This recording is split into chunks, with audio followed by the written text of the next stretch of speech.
Hey, hope you're well. Today's going to be a little different.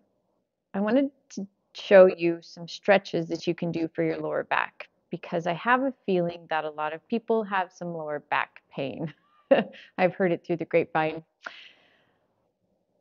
I want to show you stretches specifically that you can do at work while you're sitting and watching TV, um, sitting at the table, doing, maybe not eating dinner, but maybe you could. I don't know. It depends on how formal your dinners are. There's three things, though, that I want to tell you that's a caveat about your lower back before we even do some stretches.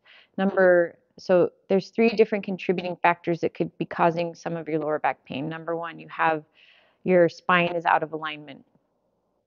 I completely understand lower back pain. I had a lower back injury in 2009 to the point where if I bent over, I couldn't stand up. I had to walk my hands up my legs because my lower back hurt so bad. It hurt. I couldn't lay on my back.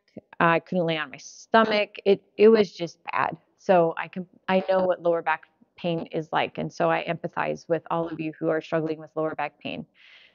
And it wasn't until I went to a chiropractor, and the third chiropractor I went to, he actually worked magic and I was better. So I get it. It could be a spinal misalignment. Could be also a weak core. So your core, your glutes, your core and your glutes, hamstrings, they all support your lower back. If those are weak, your lower back has to take the brunt of trying to keep your body up, right? So uh, having a stronger core is definitely going to help with lower back pain. There's a core slash balancing video that you can look for that I did earlier, and that will give you a great basis on starting to build core internally because you have two different core systems. You have your six pack abs, that's your strength core, but then you also have your stabilization core, and that's what you don't see. That's what connects into your spine and like part of your psoas and hip flexors. So that is just as important to build as the six pack abs. Okay, so it could be a weak core. The other thing is it could just be your shoes. Now, ladies, don't hate me, but please stop wearing high heels. Don't do it. It's not worth it because if you think about a high heel, so if you're on high heels, it automatically pushes your hips forward. It takes your glutes out of the picture. Your quads have to do it all, and in order to keep your shoulders stay upright because that just forces you here. So in order to keep upright, it pinches through your lower back. It compresses through the lower back. Please don't wear high heels. But also shoes. If you I see it so much. People wear Crocs, and I'm not saying anything's wrong with Crocs or anything like that. What I am saying is your feet can supinate. So that means you internally, like your feet collapse when you walk, or they pronate, so your toes turn out. Both of those things can translates straight into the lower back. It translates to your knee, which translates to your lower back. So if you don't have a solid foundation in which to walk, like your toes are pointing forward and there's no caving of the arch, if that's not happening, then your lower back is going to hurt. I guarantee it. So highly recommend going to a running store where they specifically specialize in helping runners find the right shoe because they have video equipment that can watch how your foot lands and what happens. Does it supinate or does it pronate? And that can help give you more stability in the foundation because we know how important foundations are to houses. Well, you just need same thing with your body. You have to have a solid foundation on which to build and get stronger from. So I know there's a lot of people out there that say barefoot running and that kind of stuff, and that's completely fine. But I don't know. I had one chiropractor say that your ligaments can be like plastic bags. Once you stretch a plastic bag out, it's not going to go back, right? So just saying what I've heard. So having a strong foundation is very important. Okay, done lecturing, done educating. Let's do some lower back stretches. At work, at home, wherever, finding a chair, what I want you to focus on first off is we're just going to try to relax your lower back before we start stretching. So feet a little bit wider, and all you're going to do is just lean forward, let your chest fall towards the floor. So if your lower back is really tight, then you can plant your hands on the floor so that you're helping support your lower back. You're going to the more you sit back in the chair, the less stretch you'll feel, but the more supported you will be. The more you're on the front of the chair, the deeper the stretch, but the less support your lower back will have. So I'll leave that up to you. If you're not feeling anything, you can cross your hands at your shoulders. And if you still need a little bit more stretch, you can wrap your biceps around your legs and pull your lower back down that way. And you'll just hang out here. Now, if you want to get a nice stretch along your spinal muscles, your erector spinae, then what you can do is drop your chin to your chest.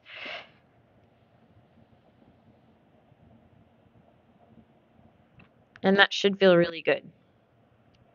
So you can sit here as long as you'd like, but at least 10 to 30 seconds, at least. Once you're done there, crossing your left ankle over your right knee.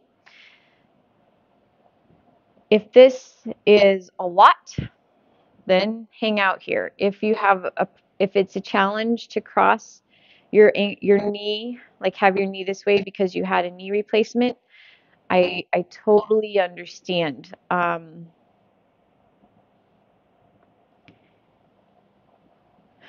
You could try going like this, extending your leg, and not having such a twist in the knee, and then sit forward. Because what we're trying to do with this stretch is stretch into your glute. All right, so you should feel that left glute a lot. If you don't feel anything, drive that left elbow into the inside of your left knee and press down as you lean forward. And then you might feel something.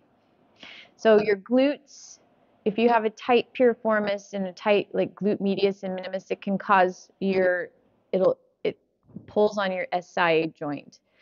Also, if your inner thighs are tight, so from this one, if you're like, wow, my inner thighs are so tight, then you need to really work on stretching those inner thighs because that also connects into it helps stabilize your lower back. So if there's muscles that are too tight, it can pull your lower back out of alignment, right? Okay, now what I want you to do is take your knee to your opposite shoulder and then just add a little twist. So this is going to get a different part of your glute. And it should feel good. If this is too much, you're like, just pulling on your knee is enough. Do what you can. You don't have to get your knee to your shoulder. You really don't. But you want the stretch to be effective too. So, okay, good. Now let's switch sides. So crossing right ankle over left knee. Drive the left elbow into the inside of the right elbow to the right knee. And then if you don't feel a stretch, lean forward. Again, if you've had a knee replacement, you can always go a little bit. Use your hand to help pull that knee and then just lean forward and see if that gets a nice little glute stretch for you. Awesome. Okay, so 10 to 30 seconds again. And then hug that knee to your opposite shoulder. Oh, it's so nice. Stretching is magical. It's very magical. And then I'm just going to show you one more. 3, 2, and 1. One more stretch. Sometimes your hamstrings, if you have tight hamstrings, it can pull through your lower back. So sitting on the edge of your chair. I'm going to turn sideways here.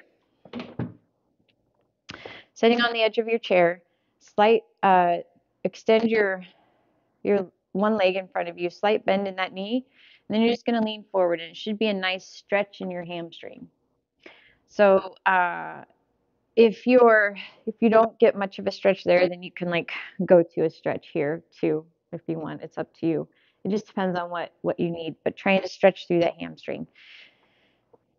And now what you're going to do is sitting tall, lean forward, and twist. So if it's your left leg extended, your right hand goes to outside of your left knee or left calf, and then you're just going to do a lean forward and twist. So you don't want it to be behind your knee. So bend that knee. What we're trying to look for is a different part of your hamstring, either the outside or the inside of that hamstring. So if you don't feel it, then you can just take, if this is your hamstring stretch, take your leg over in line with your opposite shoulder, and that can give you the same stretch. Okay, having fun yet? You feel like a pretzel yet? Let's switch legs. So you can put a slight bend in that knee, either lean forward, and we're just going to do just a lean forward right now, no twisting yet.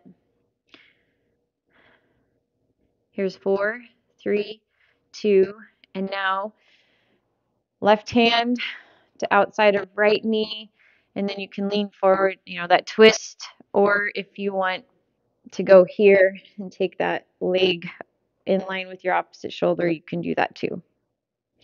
Here's 9, 8, 7, 6, 5, 4, 3, 2, and 1. Okay. Quick exercises you can do. Doesn't take very long. Hopefully you feel some release in your lower back. Okay? Have a great day. Hey, if you got value out of this video, please subscribe and also comment below what else you'd like to see, because this channel is for you, to help you be better in your everyday life. Thanks for subscribing. Tell your friends about it, and we'll see you on the next video.